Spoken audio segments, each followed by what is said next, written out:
炸了呀，同志们！一觉醒来，数学界的诺贝尔奖菲尔兹奖揭晓了。昨天晚上公布的4人名单里面出现了2个实打实的中国面孔，王洪、邓玉创造历史，打破中国数学非奖0的突破。大家好，今天是2026年的7月24号，就在昨天7月23号的费城，来自中国的邓玉、王洪双双拿下菲尔兹奖。听到这个消息，全网沸腾了。数学研究领域的都知道获得菲尔兹奖是什么概念，那么邓玉、王洪到底解决了什么难题才让他们拿到这个奖呢？他们解决的难题对未来的科技会有哪些影响呢？带着这些问题，我们一起来听听这位博主的解说，应该能得到想要的答案。直接看视频。这个奖是全球数学家的天花板，含金量比诺奖还卷，90多年了，全球加起来才60几个人拿到。诺奖年年发，他4年才办一次。诺奖不限岁数，他卡死年龄红线，如果你超过40岁，那就一辈子失去领奖资格。很多顶尖天才就差1岁终身遗憾，普通人一辈子顶多赶上10届，得奖的概率比中奖还低。而且突破的成果不能是修修补补别人的公式，必须是搞定憋了几十年上百年没人解开的世界级数学难题，直接开辟全新研究方向的那种。王洪和邓玉都是北大数学培养出来的，而且还是同班同学。91年的王洪大家会更熟一点，广西女孩，所有人口中的小镇做题家。2025年王洪和扎尔发表了127页的论文，证明了困扰全球数学界超过1个世纪的3维挂骨猜想。这是1917年日本数学家挂骨宗一提出来的，简单说就是研究一根长度为1的针，转遍所有的方向最少需要多大的空间。听起来好像不难，但是这个问题从2维扩展到3维之后，折磨了顶尖数学家们100多年。天才数学家陶哲轩对此评价，这是几何测度论领域的惊人进展。专业概念的东西咱们就不具体展开说了，主要聊一下这个问题的解决带来的巨大影响。在物理领域涉及波的分析，比如声波、电磁波、量子波函数都会受益，对医疗影像、雷达、通信有底层支撑作用。在人工智能领域，因为这个新的算法大模型可能会迎来新的突破。在数学领域，傅里叶限制猜想、波动方程猜想，一大批前沿问题的证明全都建立在3维挂骨猜想的地基上。比起王洪，邓玉这个名字可能很多人听都没有听过，他的人生经历比王洪还要开挂。17岁获得国际数学奥林匹克金牌，18岁保送北大的天才。2025年，邓玉和2位合作者共同完成了一篇长达200多页的论文审定，攻破了困扰学界125年的希尔伯特第6问题核心难点，震惊全球。1900年，德国数学家希尔伯特在国际数学大会上面提出了23个数学问题，每一道都被称为世界级难题，无数人前赴后继。他的第6个问题主要研究一个密封盒子里面装着大量不断碰撞的小球，能不能只靠这些碰撞推导出温度、气压、气体流动的规律。咱们再结合自己的生活来理解，空气中的分子乱撞，为啥到了宏观层面会形成稳定的风水流，还能被流体方程精准计算？邓玉的成果相当于给整个流体力学、物理学、工程学补齐了最核心的数学地基。未来几十年，从天气预报到航空航天，从核聚变到 AI 科学计算，都会受益于它的突破。以后天气模型的数值求解会更加稳定，台风、暴雨、寒潮的预警会更靠谱，工程师能够更加精准的模拟气动加热、阻力分布，设计出更加安全、更加省油的飞机和导弹。科学家可控核聚变计算突破，未来无限清洁能源会更进一步。在普通人眼中，这或许只是象牙塔里面的智力游戏，但在科技产业的视角下，这2项突破是对未来科技天花板的一次超级蓄力。据说这2人是北大同学，有人会问了，什么样的成长经历能成就今天的高光时刻呢？就在大家欢呼骄傲的时候，紧跟着是一阵惋惜，因为他们都选择在国外任教。为什么优秀的人才跑去了国外了呢？一起来看看怎么回事，请看视频。一个从广西小城走出来的姑娘，一个在深圳长大的少年，同一年站上了这个星球数学领域的最高领奖台。这是中国籍数学家头一回触碰到这块奖牌，而且是2块同时砸下来。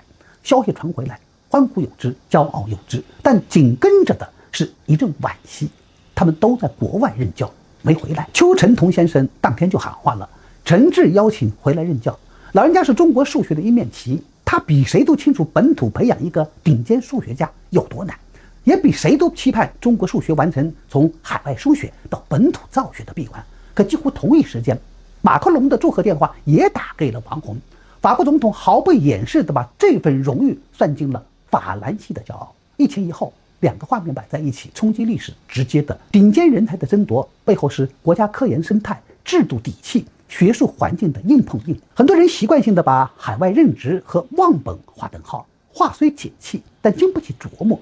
我们真正该问的不是他们为什么不回来，而是更现实的命题：我们的科研环境能不能让他们回来之后还能安心的做学问。我们来看两位数学家的成长路程。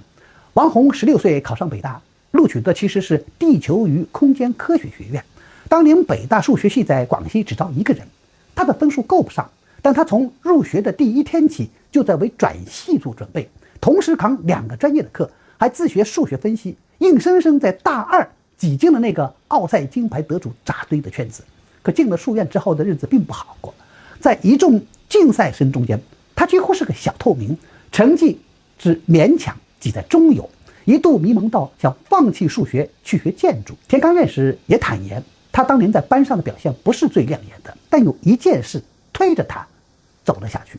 王宏自己说过，做数学我是非常肯定的，因为他有个充满野心的想法，做数学能留下一些东西，说不定哪天就能证明一个定理。5、6岁的时候拿到数学教材，他最喜欢做想一想栏目里的思考题，算出答案的那一刻心里特别高兴。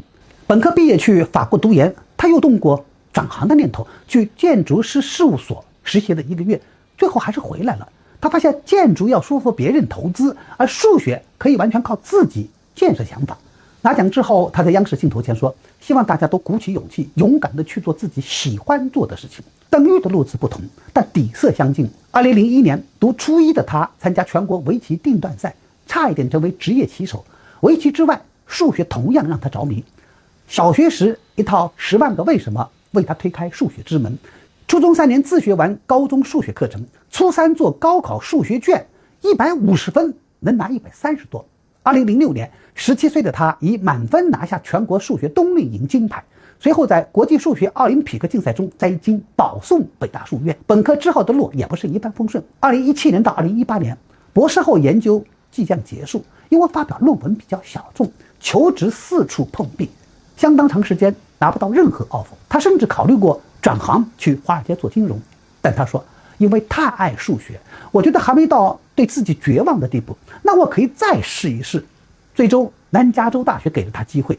2021年秋天，一次散步途中，破解狭义希尔伯特第6问题的灵感突然浮现。他用了近3年时间，与合作者一起走通了从微观粒子到宏观流体的完整推导链条。用他自己的话说，不能为了拿奖去做研究，还是要专注自己喜欢的方向，挑战大问题。很多人争获奖和中国有没有关系，其实没什么好争的。魏东奕连续3天坐第1排听王宏讲课，课间2人讨论数学，被学生戏称加密通话。咱们国内并不缺纯粹热爱学术的人，缺的是能让这种热爱不被琐碎消耗掉的环境。邓玉也说过，北大2年的学习为他打下了很扎实的基础。那2年，他常和同学结伴刷题，周末去海淀图书城淘数学教材。他们能从普通家庭走到世界最顶尖的位置，说明我们的教育能把普通人家的孩子送到足够高的起点。但话说回来，教育能把人送到领奖台的起点，我们能不能打造一个让他们愿意把终点也放在这里的学术生态呢？这是我们需要沉浸思考的命题。王宏现在在法国高等科学研究所做终身教授，那地方13位数学常任教授里出过8个菲尔兹奖得主。邓玉在芝加哥大学做着最纯粹的数学研究，2块菲尔兹奖让中国人站上了领奖台，但拿奖之后追问为什么不回来的声音，恰恰说明我们还没那么笃定。